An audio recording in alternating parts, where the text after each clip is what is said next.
Okay, so I wanted to speak this time about metta practice, about kindness practice. This is always a topic worth coming back to, largely because, although we know that kindness is obviously a good thing, we don't generally think of kindness as a bad thing, it needs cultivating generally. I did a John Peacock day on, another guy has teacher, a day retreat on Sunday, and he used a really great metaphor. He said, our minds are a lot like gardens, and I like a gardening metaphor, and he said what tends to grow if we don't cultivate is all the unpleasant, the negative states of mind. The greed grows, the aversion grows, the ill will grows, the resentment. This is what happens if we don't cultivate the good qualities like metta. And like a garden, you could just let the nettles and the brambles and the thistles and the goosegrass grow, that's fine. But if you want to have maybe some flowers and maybe some fruit, it needs cultivating. It needs cultivating. So I thought I'd start by reading out the Buddha's words on loving kindness, and there's lots of different translations on this. I'm going to also put the link to this in the chat as well, if anyone wants to read along with it. Should take you to the Amravati translations, the chanting books, and you scroll down and you'll get to Buddha's words on loving kindness. For some reason I can only see half the screen. What's going on? Something strange. Trying to be all slick with the technology, somehow it's not working very well. Okay, hopefully I can see it. I know them quite well anyway. So it starts off with, now let us chant the Buddha's words on loving kindness. This is what should be done by one who is skilled in goodness and who knows the path of peace. Let them be able and upright, straightforward and gentle in speech, humble and not conceited, contented and easily satisfied, unburdened with duties and frugal in their ways, peaceful and calm and wise and skillful, not proud and demanding in nature. Let them not do the slightest thing that the wise would later reprove, wishing, in gladness and in safety, may all beings be at ease. Whatever living beings there may be, whether they are weak or strong, omitting none, the great or the mighty, medium, short or small, the seen and the unseen, those living near and far away, those born and to be born, may all beings be at ease. And if you're following along, there's now a page of Pali, so we scan past that. Let none deceive another, or despise any being in any state. Let none, through anger or ill will, wish harm upon another. Even as a mother protects with her life her child, her only child, so, with a boundless heart, should one cherish all living beings, radiating kindness over the entire world, spreading upwards to the skies and downwards to the depths, outwards and unbounded, freed from hatred and ill will. Whether standing or walking, seated or lying down, free from drowsiness, one should sustain this recollection. This is said to be the sublime abiding.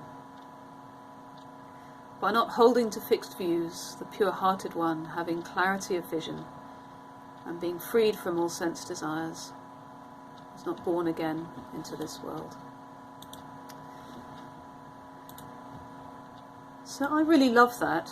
I really, really love that. In fact, it's the only sutta that's kind of lodged itself in my memory. It's usually chanted, but I think it's easier to sort of follow if you just listen to it. And lots of things strike me about this discourse. I don't know what struck you. You can maybe tell me afterwards. One of the things that strikes me is that it's so comprehensive. You're not just kind to the people that it's easy to be kind to. may all beings be at ease, the medium, short or small, those living near and far away. It's not just the people that I live with, my pets, my neighbours. You know, and we might be thinking, goodness, well, I can't care for everyone. We may not be able to do much for everyone, but we can feel a sense of kindness and concern for everyone, all beings. I mean, that's quite a stretch, it's quite a lot. You know, this is an aspiration, okay, I'm not suggesting that we can maybe do it now. You know, and the creatures that we don't like, so, you know, I'm not real keen on spiders.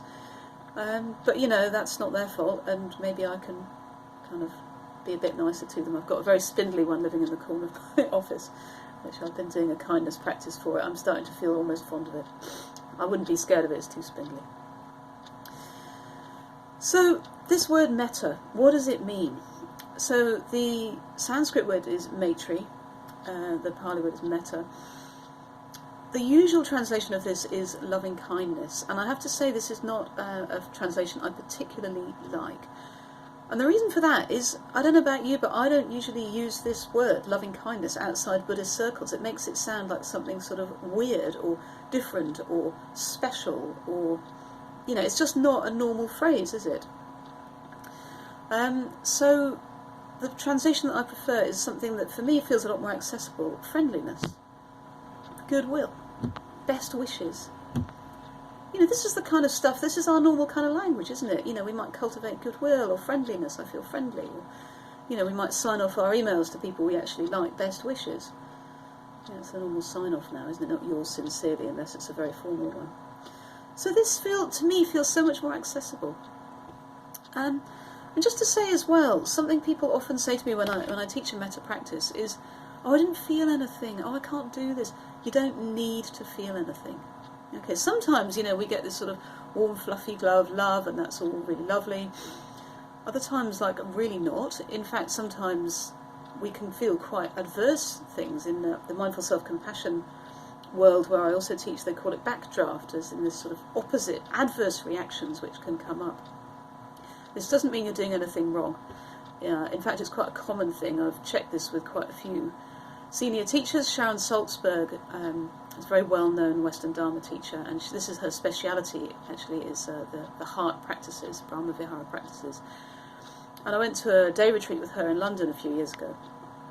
And I asked her, I thought, right, I'll go to someone who really, really knows. I said, Sharon, you know, when I do a lot of metta practice, like on retreat, and I'm just doing metta all day, you know, I get nightmares, and she said, really, that's fine. Actually, it shows sometimes that if you get an adverse reaction, it's biting, it's like, not biting, it's gaining traction. It's actually starting to do something with you. So any reaction is fine. You know, if you get this sort of fluffy glow of love, that's lovely, that's great. That's a very wholesome state of mind. If it kind of goes the other way, I like to think of it as like an electromagnet, actually. You know, you turn on the positive of a magnet, and we know what's attracted to the positive pole of a magnet, right? All the negative stuff is attracted. So if that happens for you, please don't think of that as like, you know, a failure or I can't do this. This is really, really well-known thing. And then bring kindness to this, to yourself, for feeling like this. Oh, okay, can I be kind to myself with this?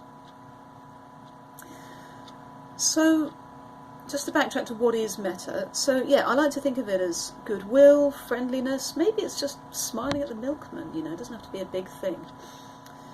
The near enemy, so in Buddhism they're very sort of specific. And the near enemies are the things that look like but aren't. The near enemy with kindness, with metta, is sentimentality and clinginess. It really isn't that.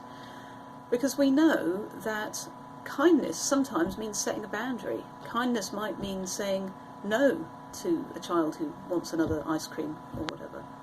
And if we were going to be sentimental, we might go, oh no, I'll just be kind, I'll give her another ice cream. It's not kind, really. Maybe one ice cream. You know, and for ourselves as well, we know that often the kindest thing actually is to get up and do that exercise class, or go for that walk that you don't really feel like doing, or not have that food, or whatever it is. So it's not being sentimental, it's not being mushy, and it's also not clinging. Okay? It's not hanging on to things. That's not kind either. It's being a bit wiser with it, and You know, there are so many examples. I was trying to find one example that would just be easy, and I couldn't really think of one, but I can think of a few times when I've been swayed by things, and then I've learnt afterwards that maybe this wasn't actually the best course of action, because I was swayed by my heart in a way that felt good. Like, you know, people on the street would ask me, oh, you know, I just need to raise £10 for a hostel. I think, go on, here, have £10, you know, I can spare that. I learned afterwards that actually, I mean, I'm sure they needed money, but the hostels are free. You know, I was being had, and I'm not going to get into a debate about whether I should give them money or not. This is a massive, massive topic that I don't really want to get into. But, you know, if I'd had more information, then perhaps I might have chosen differently. And I'm sure you all have times when you've thought, maybe that wasn't the right thing that I did. So it's sort of being wise with our action and kind in our intention. And it's not being sentimental, and it's not hanging on to things. Something else people sometimes have a sort of concern about being kind is that it's weak. You know, I should be strong. You know, Sharon Salzberg wrote a book about this called The Force of Kindness, and she makes the point very well. She says, think about a time someone was kind to you. Maybe they supported you in a difficult time, or they were teaching you. Did you think that that person was weak? You know, and I'm thinking, well, the people who've supported me, actually I think of them as being strong. That's why I turned to them for support. The kindness that they showed was actually showing their strength. So kindness is not at all weak. It's not at all mushy. But it is really, really important. And sometimes it does involve saying no, either to ourselves, to other people, maybe asking us to do stuff, and you think, no, actually, I can't do that, or maybe that's not the right thing for me to do. It might be setting boundaries. And, you know, this is not simple. You know, this really isn't simple. So, you know, we cultivate it, we do our best, and sometimes we will afterwards think maybe that wasn't the best thing. That's okay, people. You know, we're cultivating the quality. Sometimes it's a feeling. Very often it's a behaviour. It's just something we're doing, and we may not feel particularly much. You know, there's things I give away regularly. Someone may seem a bit weird. She really likes to read my second-hand newspapers, so I've been giving her my newspapers when I've finished reading them on my doorstep for absolutely years now. And she's very appreciative. And for me, this feels like really nothing. It doesn't make a big difference whether I put them in a recycling or I put them out for her. It really makes a difference for her. She likes it.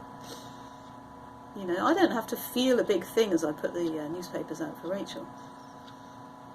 So often it's behavioural. It's just something that we do, and someone else is benefited in that way. You know, and sometimes it's a big fluffy glow of love. So this is a practice, it's a cultivation over hopefully months and years.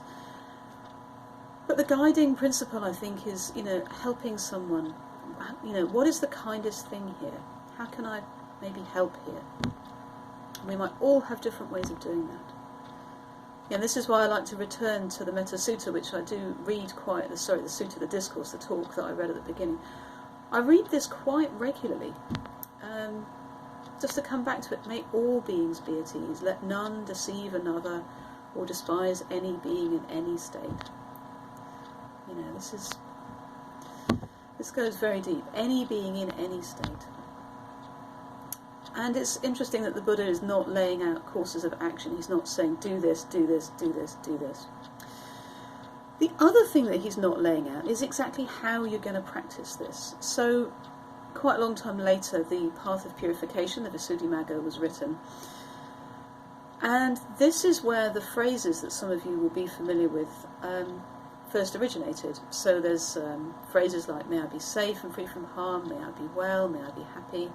And traditionally you go through stages. You start with yourself, then you work with a benefactor, someone who's helped you, someone you care about, a neutral person, a difficult person. Some people really like this way of approaching metta practice. For other people it feels really formulaic. They don't get on with working with words. They don't like working in stages. You really don't need to do that. It's got kind of ossified, it's got kind of set and rigid, and this is how you do metta practice, and almost everyone teaches it in this way. I don't really know why, to be honest, given the number of people that say to me that they don't like it. And you'll notice the Buddha didn't say this. Okay, he didn't. So I'd really encourage you to find a way of metta practice that works for you. So when we do the practice shortly, I will guide you through some other ones. I don't know where they came from originally, but Lee Bracington had which we'll do now, a lovely practice of imagining that you're in a flower garden giving out flowers, or you've got a huge vat of soup and you're giving everyone a bowl of soup. You know, or maybe you've got another gift, but just something everyone would like a flower or a bowl of soup or something. Other people like to kind of imagine themselves breathing out kindness with every out-breath. That's quite nice. Breathing in for themselves, out for others maybe. Other people sort of radiate like a lighthouse in all directions. People often quite like that. So all of these are really fine. The main thing is that it resonates with you. And just to say as well, something that made me feel really, well, shame actually, this sense of like, oh God, I'm kind of a bit inadequate here. The idea that you have to enjoy metta practice.